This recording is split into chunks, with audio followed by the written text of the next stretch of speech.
in times of war and conflict, compliant with edicts and et cetera, can be essential for national security, sovereignty, and continuation of a human species.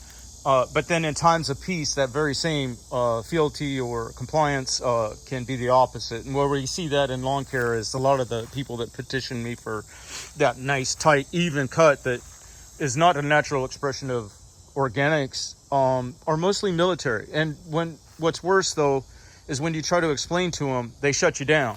I mean, 2 syllables in, I don't want to hear it, or this or that. Do what you're told. I've seen situations like this in academia, the pedigree of academia, how it's down. It's not constructive. It closes minds. It establishes a mental construct of superiority, and it closes the doors for input mode to a large degree. But it also fosters a circumstance where they're maybe overcompensated or through the rest of their life, where there's no longer any need. And that's part of the problem with the education system we have now. Most of the benefit that we enjoy today comes from people that are not of the pedigree of academia. And I have a living example in one of my siblings, and a lot of the things that you all, and I'm not going to get into any details, experience and benefit from today came from his motivations when he found the trade that he wanted in technology. And when he did go to school to learn about it, it was quickly discovered that he knew more about it than the instruction faculty that was available to. And he went pretty quickly from a student to teacher.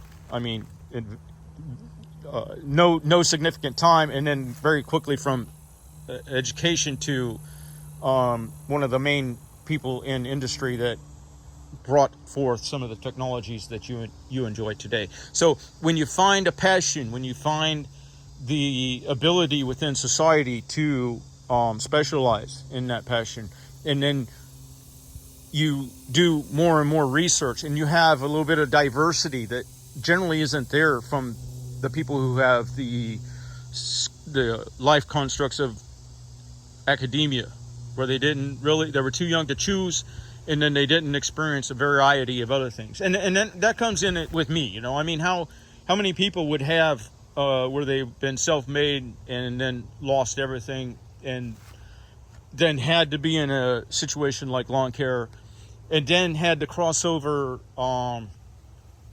basis of knowledge, at least, and the curiosity to find out more of things like Kirchhoff's law, Ohm's law, transpiration, hormesis. It takes a little bit of a crossover.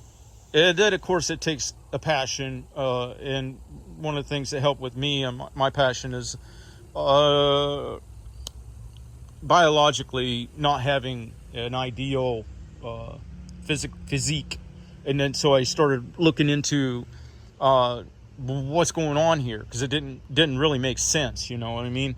And then that led to understanding paradigms that cross over from human biology to plant life, etc. And then you start to understand how covalent bonding, all these other things come to play. And then within those truths is structured the revelation that top-down and conventional green lawn